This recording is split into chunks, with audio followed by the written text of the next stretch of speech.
سوال یہ ہے کہ جمعے اور مغرب کے بعد مستقل طور پر 2 رکعت بیٹھ کر پڑھنا کیسا ہے؟ یاد رہے کہ یہ غلط ہے. ایسا کرنا نہ نبی کریم علیہ الصلوۃ سے ثابت ہے، نہ ہی اللہ کے پیارے حبیب علیہ الصلوۃ کے اصحاب سے ثابت ہے. تو بلکہ اس بارے میں یہ بات میں آپ کے سامنے ذکر کر دوں کہ بغیر کسی عذر کے، بغیر کسی تھکاوٹ کے خام خواہ بیٹھ کر نماز پڑھنا یہ کوئی اچھا عمل نہیں ہے.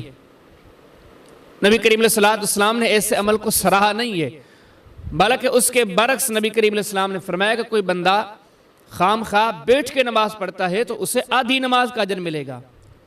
صحیح مسلم کے اندر کتاب صلاۃ المسافرین کے اندر ایک باب ہے، باب جواز النافلہ قائما وقائدا. باب حدیث ہے کہ نبی کریم علیہ السلام فرما دیں صلاۃ الرجل قائدا نصف الصلاۃ.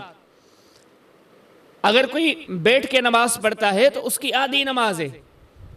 یہ ایسے سمجھیں کہ اس کے لیے آدھی نماز کا اجر ہے. تو بیٹھ کے نماز پڑھنا بغیر کسی مجبوری کے یہ کوئی اچھا اور بہتر کام نہیں ہے. دوسرا سوال یہ کہ وتر کے بعد 2 رکعت بیٹھ کر پڑھنا کیسا ہے؟ اس میں 2 موقف ہیں. پہلا یہ کہ یہ چیز جائز ہے اگر کبھی کبھار بندہ کوئی پڑھ لے. اس کی دلیل یہ حدیث ہے صحیح مسلم کے اندر کتاب صلاۃ المسافرین کے اندر ایک باب ہے، باب صلاۃ اللیل وعدد رکعات النبی صلی اللہ علیہ وسلم. وہاں پر اما عائشہ صدیقہ رضی اللہ تعالی عنہا سے منقول ہے، وہ فرماتی ہیں کہ ثم یصلی رکعتین جالسا، کہ نبی کریم علیہ السلام وتر کے بعد 2 رکعت بیٹھ کے پڑھ لیتے تھے. اب اس حدیث سے جواز معلوم ہوتا ہے اگر کبھی کبھار کوئی انسان وتر کے بعد بیٹھ کے 2 رکعت پڑھ لے تو اس کی گنجائش موجود ہے. اچھا، دوسرا موقف اس سے تھوڑا الگ ہے، وہ یہ ہے کہ یہ بیان کردہ جو روایت ہے یہ نبی کریم علیہ السلام کا خاصہ ہے،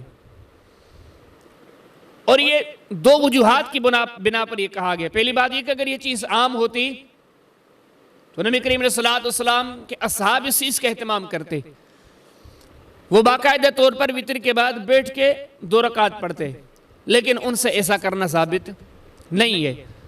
تو یہ نہیں کہ انہوں نے بھی اس عمل کو نبی کریم علیہ السلام کا خاصہ سمجھا گئے، وہ اپنی عادت میں مستقل طور پر اسے نہیں لے کر آئے. اور اسی کے ساتھ وہ حدیث مبارکہ بھی جو صحیح مسلم کے اندر کتاب صلاۃ المسافرین کے اندر جو باب ہے، باب صلاۃ اللیل مثنی مثنی، وہاں پر جو فرمان نبوی ہے، نبی کریم علیہ السلام نے فرمایا اجعلوا آخر صلاتکم باللیل وترا، آپ رات کی آخری نماز وتر کو بناؤ. آپ کی رات کی آخری نماز وتر ہونی چاہیے. تو اب یہ 2 موقف ہے جو میں نے آپ کے سامنے ذکر کر دیا. پہلا یہ کہ اگر کبھی کبھار بندہ کر لے تو جواز کی گنجائش موجود ہے، اور دوسرا یہ ہے کہ یہ عمل صرف نبی کریم علیہ السلام کا خاصہ تھا.